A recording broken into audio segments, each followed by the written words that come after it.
The Kansas City Chiefs miss out on signing the best free agent wide receiver out there. Meanwhile, the organization gets some potentially good news involving Rashid Rice's situation. Hi there, I'm Daniel Booth here with your Chiefs News of the Day. If you are new to this channel, we discuss the very latest Chiefs news each and every single day. If you are new to the channel, you like the channel, like and subscribe, and of course, comment in the section below. What do you like, what you don't like, what you disagree with, and what you agree with? I welcome all of it. All right, let's get right into it. If you haven't heard, meanwhile, the Chiefs miss out on signing free agent Zay Jones. And let's pull that up right here. Yeah, so here's what they're saying. It looked like the Chiefs were almost ready to seal the deal with Zay Jones after he paid him a visit on Thursday, but turns out now he's headed to the Arizona Cardinals of all places. For Jones, the move means he will have a better shot, I guess, at getting playing time with the Cardinals. They just brought in Marvin Harrison Jr., and apart from looks like Michael Wilson and Greg Dortch, the receiving lineup isn't exactly stacked with established players like it is with the Chiefs. On the flip side, if Jones had joined Kansas City, he'd likely be down the depth chart, especially considering Rashid Rice may be facing a suspension.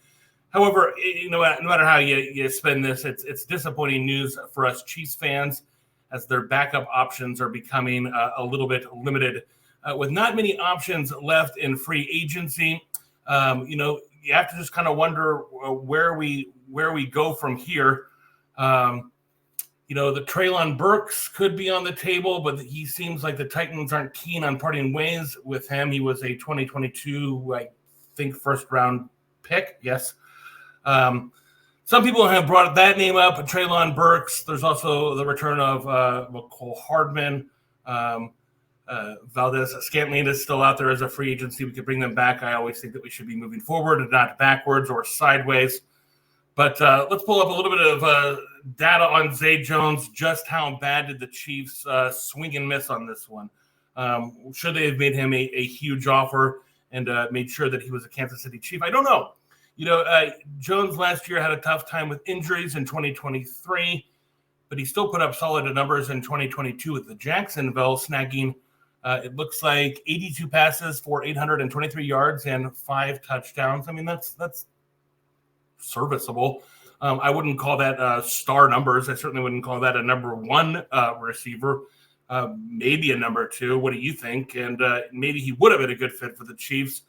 On a mean level, I would have loved if Jones came to Kansas City after initially being drafted by the Buffalo Bills. I just love that the Bills are our whipping boy a little bit.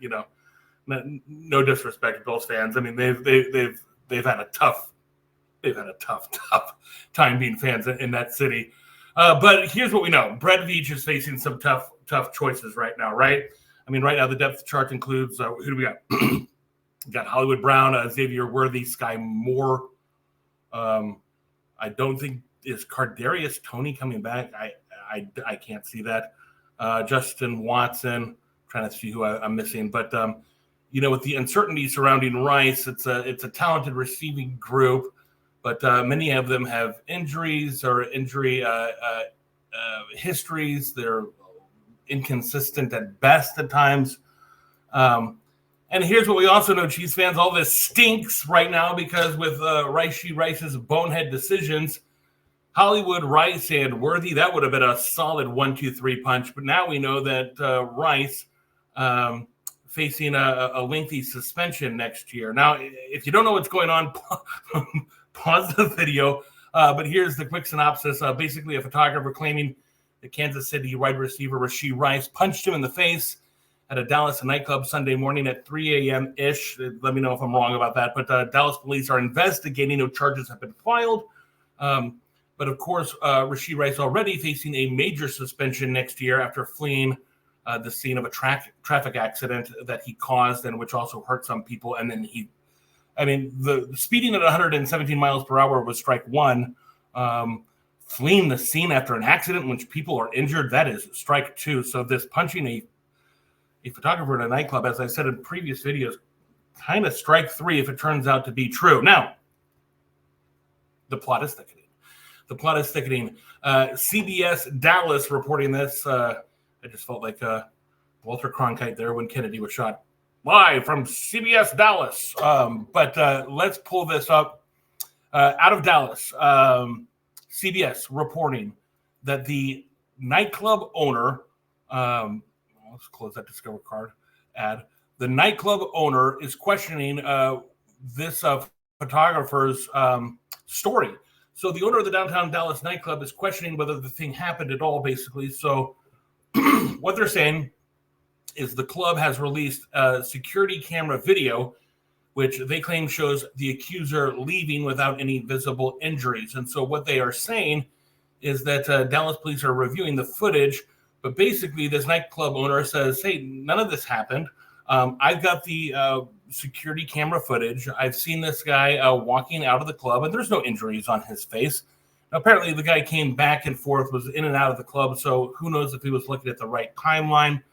But what this guy, his name is Reze Debaje. I'm so sorry if I screw that up, but he owns what is called the Lit Lounge in Dallas, and that's the nightclub that Rashid Rice was at, where this reportedly all went down. And he told Rice, quote, I told him I've got cameras I can show you through my phone.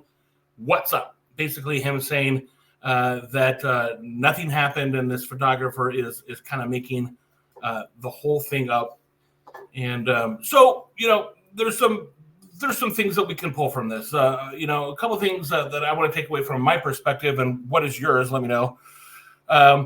First, I think that the Chiefs are showing great restraint. They have with Kareem Hunt, they have with Tyreek Hill, and they're showing that same restraint now with Rashid Rice. I think that Clark Hunt, you have to wonder what he's thinking.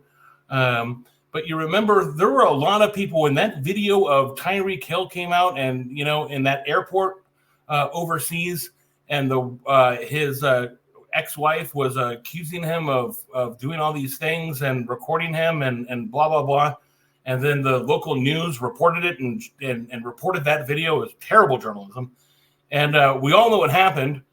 Tyreek ultimately got full custody of his child.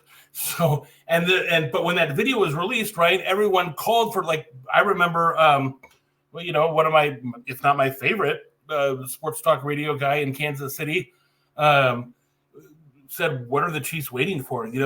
He should have been suspended the moment this video came out. And we all know that it played out a completely different way. So the Chiefs showing great restraint here.